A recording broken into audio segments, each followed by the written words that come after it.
দেখো এভাবে কলার বড়াগুলো আমি খুব সুন্দরভাবে একটু একটু করে ছেড়ে দিয়ে পুরো এটাকে মেকআপ করে দিয়েছি। ঠিক আছে, এটা কি হচ্ছে, আমাদের কলার বড়া হচ্ছে।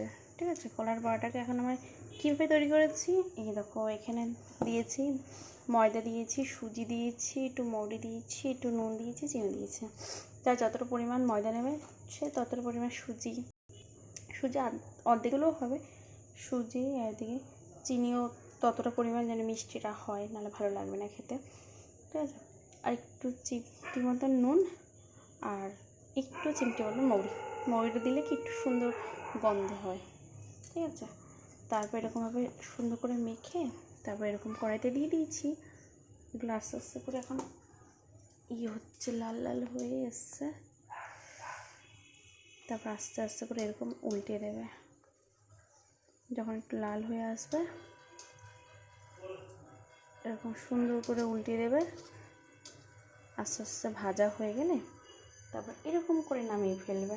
ঠিক আছে, এরকম লাল লাল ভাজা হবে সুন্দর। তারপর এরকম করে আস্তে আস্তে করে নামিয়ে ফেলবে। আবার এরকম কেউ কাঁচা নামিয়ে ফেলো না, তাহলেই কিন্তু খেতে ভালো লাগবে না। ঠিক আছে, এটাকেও অনেকে সুন্দরভাবে চিনি দিয়েও করে, চিনি দিয়ে তারপর মানে রসে চুবিয়ে তারপর বড়া করলে ভালো লাগবে, আরও সুন্দর খেতে।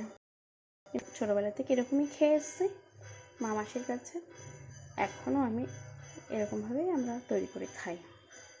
ঠিক আছে, ওরকম দোকানে পাওয়া যায়।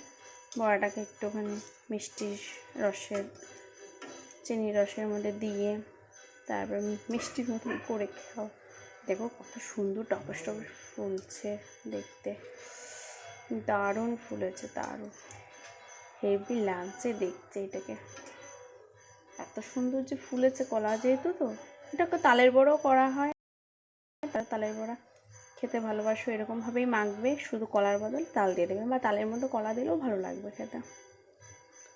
দুরকমই হয়, তালের বড়া হয় কলার বড়াও হয়। ঠিক আছে, এর মধ্যে তাল দিলেও ভালো লাগবে আর শুধু কলা দিয়ে খাচ্ছি খেলেও ভালো লাগবে। ঠিক আছে, তারপর এরকমভাবে লাল হবে সুন্দর দেখতে, তখন নামিয়ে ফেলবা। তাহলেই তোমাদের কলার বড়া complete. Tata, bye bye. Please আমার ভিডিওটা ভালো লাগলে প্লিজ আমাকে একটু লাইক কমেন্ট করে দিও ওখানে, আর সাবস্ক্রাইব করে দিও। Bye bye.